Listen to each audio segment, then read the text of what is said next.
Hello everyone, this is John from Western Maine Defensive Tactics.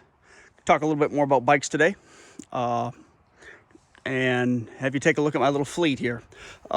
This is the KZ750 you've seen in the other videos if you've been tracking my channel at all. Project bike. Right now it is mechanically pretty solid. Electronically it's not so solid, but if you remember my videos from last fall, I anticipated having electrical problems this year, and this was my year to get those ironed out. Let's back up. The first ride I took on this, I put probably 20 miles on it, 20 or 30 miles, I can't remember, up and down the road. Then I took it on a back road to see how it was going to do with mud and potholes and stuff like that. And it was great. I can stiffen up the front suspension just a hair, but as far as the tires, the traction, even the ground clearance was pretty good compared to the bike I have been riding. What happened is the stator and or the rectifier was bad, so I had to replace those. I replaced those with our stator and rectifier from it was Rick's Electronic Equipment in New Hampshire. It was outstanding stuff, great service, very fast, good advice on installation. It was great. Plug both parts in. They both tested well. I had 14.5 volts at the battery. We were chugging along and I thought we're in business. I took it out to ride a little bit. I put about 2 miles on it and something just went dead. I have a short, it's not a fuse. Something went out that I'm going to figure out. Again, electrical problems problems I'll have to track down and work out, that I figured I would have anyway, because this bike had been sitting for quite a while. I may end up rewiring the whole damn thing this winter or something like that. But this is still a great bike. The miles I've put on it have been a blast. This bike is quick, it's torquey, it's maneuverable. I like it. I like it a lot. It is not ideal for like off-road situations, but it also handles my driveway a lot better than my other bike does. It does have, the alloy rims and a belt drive, which doesn't make it ideal, but you know what? This does a lot more rougher stuff than my other bike. Speaking of my other bike, this is it. 2007 Yamaha Vstar 650. This is an outstanding bike, and if you're looking for a bike that is just good all-around bike for pretty good roads, this will take some poor roads fairly well, but it is fairly low to the ground, which is an advantage for a lot of people. And it's heavier than both of my other bikes. This is my heaviest bike. I don't find it particularly heavy compared to, say, a big Harley, but it's still, for what I want, it's a little bit heavy, and it can't quite go everywhere I want to go. On the other hand, this bike is stone reliable. I love this bike. It's an outstanding bike. I'm looking at selling it because I've got 4 now, and 4 is one too many, and storage becomes a problem. But this is a great bike. Granted, this was the first bike I bought, so it's a quote-unquote beginner bike, because it is like what they say, only a 650. But you know what? Every time I get on this bike, I fall in love with it again, and it'll haul a little ass. It was great on the Kankamangas last year. I can't say enough good things about it because I really like this bike. I really appreciate what it is and what it taught me. And very reliable, not a showpiece, but it cleans up pretty good. You can see there's some dings and scratches on it I think I am the 3rd or the 4th owner of this thing. But I've got, I think 7,000 miles on this. But it's taken me back to work. It took me to several out-of-state trips over the years. Great bike. And if you're looking one for primarily a road bike, the V-Stars are an outstanding value. But what I don't like about the bike, not a lot of ground clearance, not a lot of suspension travel, there's not a good amount of tires with traction available for the size rims that come on this bike. Granted, it is not an off-road bike, but at the same time, if you compare how this one sits vice the KZ, you can see my interest in the KZ. Even with those pipes on the bottom, you've got a couple more inches of ground clearance, just the way the bike sits. And the V-Star weighs, I think, 150 more pounds than the Kawasaki. The Kawasaki's about 100 more cc's than the V-Star. And the Kawasaki moves right along, and you definitely feel the difference between the two bikes because, they're different animals. But anyway, these two bikes led me to eventually get to the bike that I wish I'd originally bought when I got into motorcycling, which is this.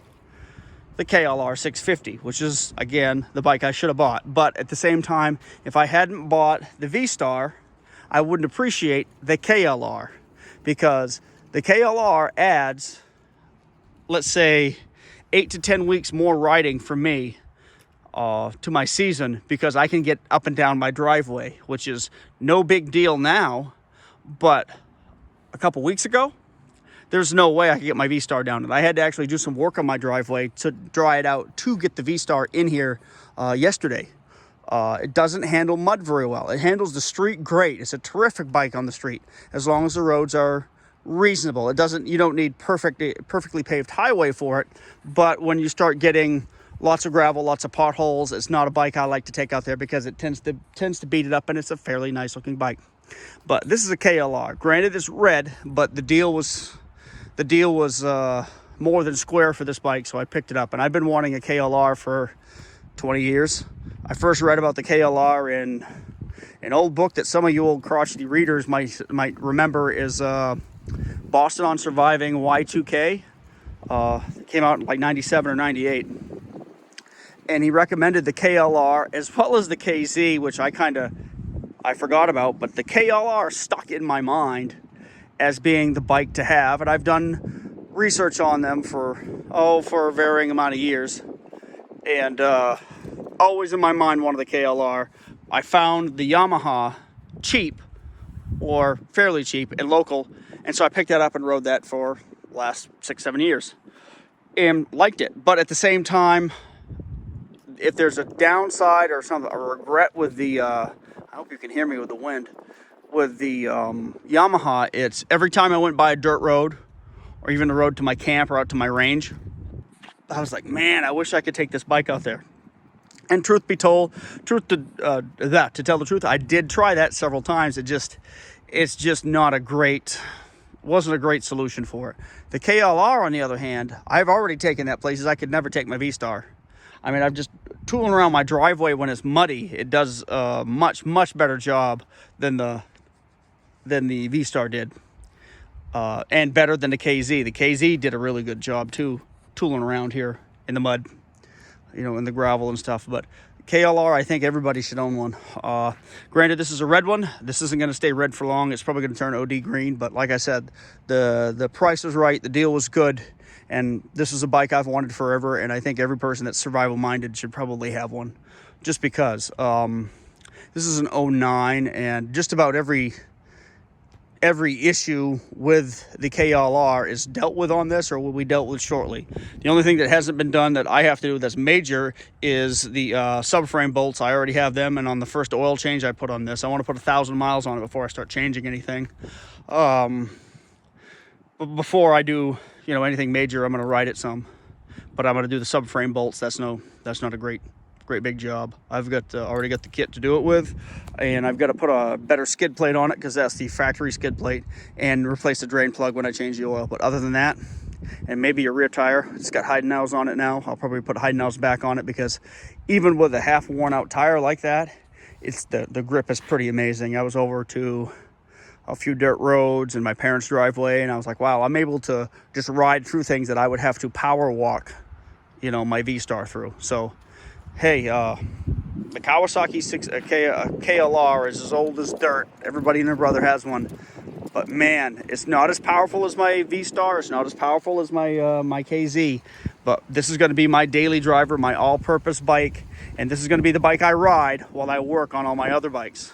But anyway, I hope you enjoyed the little view of the fleet, because today I think we're going to be passing the Yamaha on to somebody else who can appreciate it and ride it. And I kind of regret it already, because I drove this. I took it out of storage the other day, let it run for a little while. I picked it up last night, brought it home, and on the way home, I fell in love with this bike again, because every time I get on it, it's like, man, there's just nothing wrong with this bike.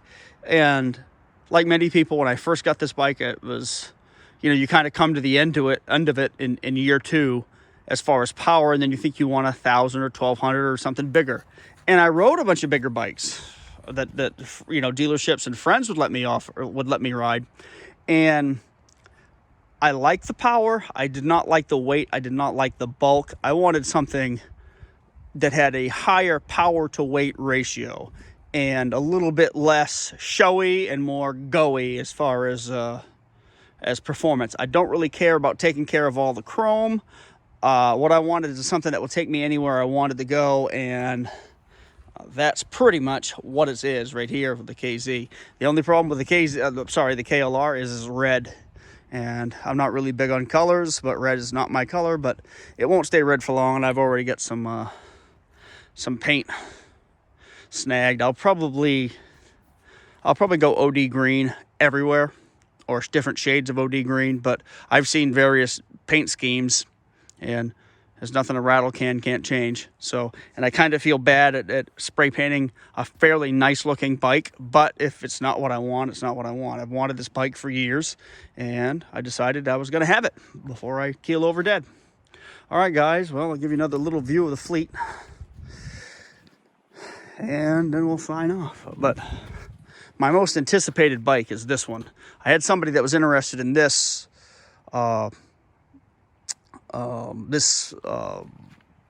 earlier this winter, back in February, and like, oh, tell me about that KZ. And I started kind of regretting even mentioning it because I hadn't had a chance to ride this bike. And now that I've ridden it, I want to take this project to completion. I want to make this bike as good as it can be for me, because this will probably replace the Vstar in my world as a street bike. When I want something with a little zip, maybe I'm going to go out of state or something, it doesn't involve camping, I'll take this. But also when I see a dirt road, gravel road, I can go right down through it as long as I select my line carefully, because again, the lack of ground clearance, maybe be a little gentle with the alloy rims. But then again, I've read about and seen other people bombing about on alloy rims with no problem. So I think it's a matter of knowing how to use your equipment a little better. That said, I'm still looking for my next fourth bike, because I have another dirt bike that's down in the shop right now that I'm tearing apart the carburetor on. You won't see it here, but looking at maybe a V-Strom, maybe the Tenere 700 or something like that. I really like that the idea of a bike that performs on the street, and then gives better performance on the gravel and on the dirt than your average street bike, but is effective in both fields. And I realize I'm not going to get a dirt bike on the street as far as performance wise, but I need something that will go just about anywhere I want to go within reason. I don't expect to do single track, but if I want to take it out to the bog or something like that, I expect it to do it loaded with all my crap too. Anyway, so there's the bikes. Probably going to be one less by the end of the day, but we'll see what happens. All right, you guys take care. See ya.